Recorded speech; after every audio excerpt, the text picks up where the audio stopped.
മുണ്ടക്കൈ ഉരുൾപൊട്ടലിനെ അതിജീവിച്ച ഒരു 5 വയസ്സുകാരിയുണ്ട് മേപ്പാടി ചെമ്പോത്തറയിൽ. മുണ്ടക്കൈ പള്ളിക്ക് സമീപത്ത് മണ്ണിൽ നിന്നാണ് പിറ്റേന്ന് അവളെ കണ്ടെത്തുന്നത്. ഉമ്മയും ബാപ്പയും ഉൾപ്പെടെ കുടുംബത്തിലെ 9 പേരെ നഷ്ടപ്പെട്ട കുഞ്ഞിനെ ഉമ്മയുടെ പിതാവ് അസീസും ഭാര്യയുമാണ് ഇപ്പോൾ സംരക്ഷിക്കുന്നത്.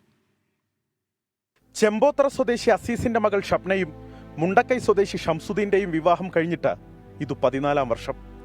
മുണ്ടക്കൈ സ്കൂളിലെ 4-ാം ക്ലാസ്സുകാരി ഷംഹ, ഇളയവൾ 5 വയസ്സുകാരി സിദ്ധറ എന്നിവർ അരൂമ മക്കൾ.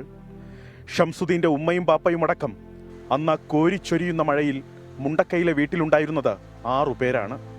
തൊട്ടടുത്താണ് ഷംസുദ്ദീന്റെ ജ്യേഷ്ഠന്റെ വീട്.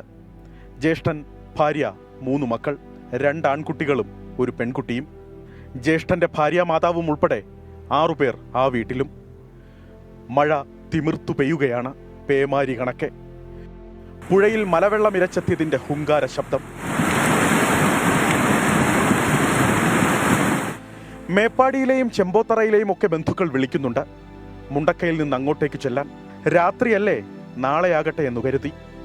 എന്നാലും സുരക്ഷിതമായിരിക്കാമെന്ന ചിന്തയിൽ പള്ളിക്ക് സമീപമുള്ള ക്വാർട്ടേഴ്സിലേക്ക് 12 പേരും മാറി. കണക്കുകൂട്ടലുകൾ തെറ്റി. ഉരുൾ മുണ്ടക്കൈ ഗ്രാമത്തെ വിഴുങ്ങി കടന്നുപോയി.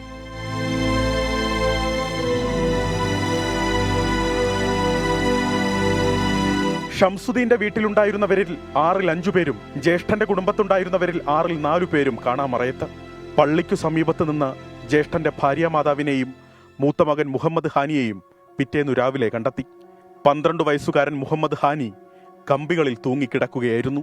ഹാനിയിലേക്ക് വിരൽ ചൂണ്ടിയതാകട്ടെ ചെളിയിൽ പുതഞ്ഞുകിടന്ന 5 വയസ്സുകാരി സിദ്ധറ, ഷംസുദ്ദീന്റെയും ഷബ്നയുടെയും മകൾ.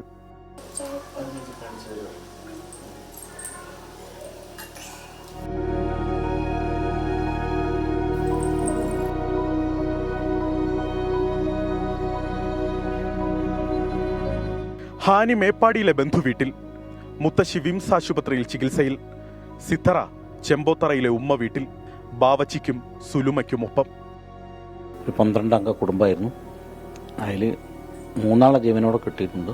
ബാക്കി 9 ആൾ മരണപ്പെട്ടിട്ടുണ്ട്.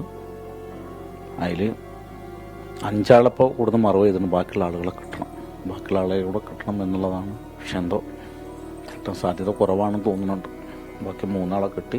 ഇതിന് കിട്ടിയ മണ്ണിൻ്റെ അടിയിൽ നിന്നാണ്. ചെറിയ മോളാണ്. അപ്പം അതിനെ മണ്ണിൻ്റെ അടിയിൽ നിന്ന് ചെറിയൊരു ഇതിൽ കിട്ടിയതാണ്. ഇപ്പം കുഴപ്പമില്ല, ഡോക്ടറൊക്കെ കാണിച്ചു, ഒക്കെ ക്ലിയർ ചെയ്ത് വന്നതാണ്. അസീസിനെയും ഭാര്യ സുലേഖയെയും ബാവച്ചിയെന്നും സുലുമയെന്നുമാണ് സിദ്ധറ വിളിക്കുന്നത്. അസീസിന്റെ മറ്റു പേരക്കുട്ടികൾക്കൊപ്പം സിദ്ധറ കളിക്കുകയാണ്.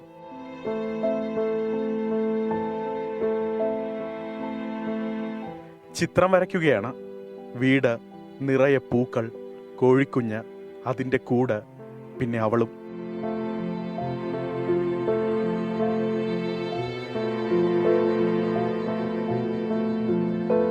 ഇതാരാ വീടാ? ഇതാരാ എൻ്റെ അടുത്തല്ലേ? ഇതാരാ? മോളാണോ? പകലൊക്കെ കളിച്ചും ചിരിച്ചും അങ്ങ് പോകും. രാത്രിയിൽ ഇടക്ക് ഒരു ഭയം, കുട്ടിക്ക് ക്ഷീണം. അങ്ങനെ ഇപ്പോൾ കളിക്കും. കുറച്ച് രാത്രി ആകുമ്പോഴാണ് കൂടുതൽ പ്രശ്നങ്ങൾ ഉണ്ടാവുക. മോളത് ഇടക്ക് ഒരു കരച്ചിൽ കുട്ടിക്കുണ്ട്.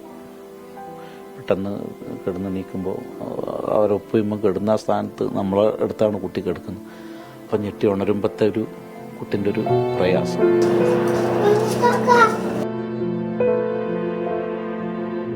സിദ്ധറയുടെ തലയ്ക്കു മുകളിൽ മാനത്ത് മുണ്ടക്കൈയിലേക്കും സൂചിപ്പാറയിലേക്കും പറക്കുന്ന ഹെലികോപ്റ്റർ. അതെവിടേക്കാ പോണേ? ബാവച്ചിയുടെ നെഞ്ചിൽ ചാരി കുഞ്ഞു മനസ്സിന് കൗതുകം. വിപിൻ വേളിക്കൊപ്പം അലക്സ്, റാം മുഹമ്മദ്, 24, വയനാട്.